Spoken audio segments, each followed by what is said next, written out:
17 nannies quit in 6 months. The story of Belinda and the billionaire triplets. 17. That was the number of nannies who had walked out the heavy oak doors of the sprawling billionaire estate in less than 6 months.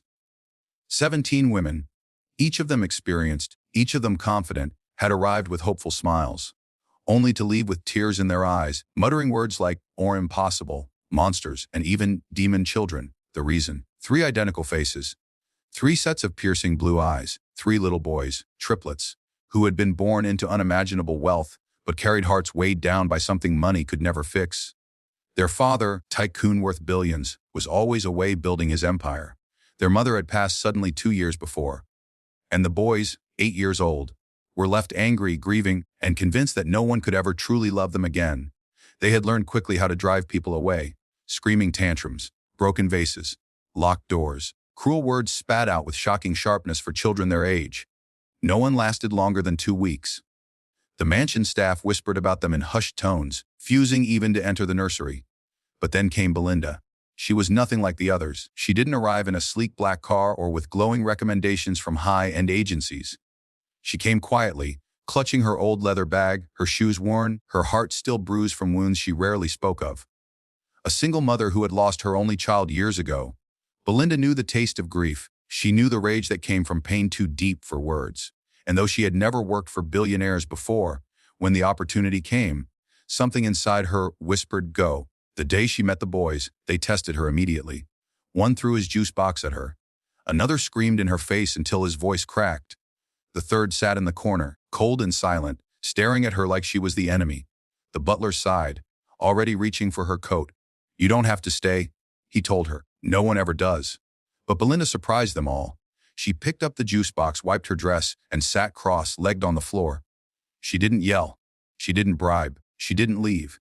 Instead, she looked at the boys and said gently, "I see you're angry. That's okay. I can be angry too. But I won't give up on you." For the first time, the house grew quiet. It wasn't easy after that. Every day was a battlefield.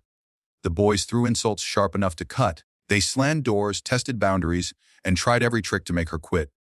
But Belinda had a strength no tantrum could shatter. She showed up every morning, steady and calm, no matter what chaos greeted her.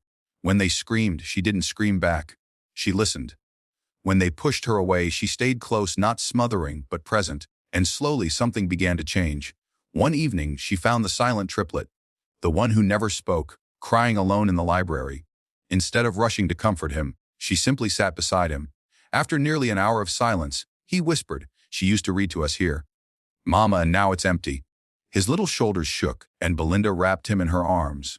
It was the first time any of them had spoken their mother's name since she passed. That moment was the crack in the wall they had built around themselves. From there, little by little, trust grew. She taught them routines, cooking simple meals together in the kitchen, bedtime stories, walks in the garden where they dared to laugh again. When one misbehaved, she didn't punish with coldness. She gave them choices, taught them responsibility, reminded them they weren't bad kids, just hurting ones. The staff began to notice the difference. The house, once filled with shouting and broken objects, now echoed with cautious laughter. The triplets, who once terrorized nannies, started drawing pictures for Belinda, hiding little notes that said things like, "You make me feel safe." But the true test came one night, when their father finally returned from a long trip abroad. He had grown distant, burying his own grief in work. He hardly recognized the boys anymore, and they hardly recognized him. When he tried to hug them, they flinched. When he tried to command them, they pushed him away. He looked defeated, murmuring, "They don't need me anymore." Belinda saw it differently. She knew these boys needed their father more than anything, so she did something bold. She invited him into their bedtime routine. At first, it was awkward. He stumbled through a story, his voice cracking, the boys skeptical. Belinda sat beside him, steady, encouraging. And for the first time in years, the triplets curled up beside their father, their small hands resting on his arm as he read. That night, the billionaire cried quietly into Belinda's shoulder. "How did you do it?" he asked. Her answer was simple, but powerful. "I didn't see demons. I saw children with broken hearts. All they needed was someone to sit in their storm and not walk away." From then on, the mansion became a home again. The boys still had their wild moments. They were children, after all, but they no longer needed to test love by destroying it. They had learned that love could stay, that grief could be carried together, that even in the grandest house in the world, The only treasure worth having was family. And Belinda, for the first time since losing her own child, she felt purpose return to her soul.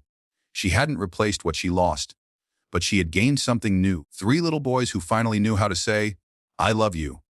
Again, so when people whispered about the triplets being impossible, Belinda just smiled because she knew the truth. They weren't demons. They were survivors. And love, real, patient, unshakable love had saved them. And maybe, just maybe, could save us all.